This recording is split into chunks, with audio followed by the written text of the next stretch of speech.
Ogamba otya muganda wange olwaleero? Mukama waba tannakutuusa ku level esobola okubeera mu nnyumba yo, apartment yo, akazigo ko, osobola okiyita kyonna ky'oyagala okumala ennaku 3 nga tofulumye, nga naye buli kimu ekiddukanya obulamu okifuna: emmere, amazzi, bathroom, entertainment, kwega buli kimu ng'okifunira awo, nga naye okyali wano ovuma abantu ku internet oba neeyo gy'obeera. Kkiriza oliko ekikyamu ku bwongo, era kyekyo ekimu ku kizibu ekifeesinga eggwanga lyaffe. Wano bangi be tulabye abalina ekikyamu ku bwongo, nga naye reality ate weemala nejjamu nejjayo enjala zaayo, olaba nga kubeera kubonaabona, nakaaba nakwegayirira.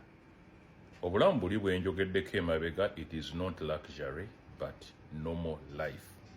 Buli omu bwe yeetaaga okubaamu.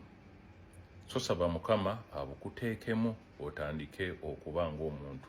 Eno message ebadde yaba abavuma, era wobeera eyo nga tonnatuukawo nga naye omutima gwo guli pure, guli open, guwa respect abantu, tegussa bantu balala, teguvuma n'ebirala, nkakasa nti Mukama ajja kutuusaawo olabe obwomi bwawo.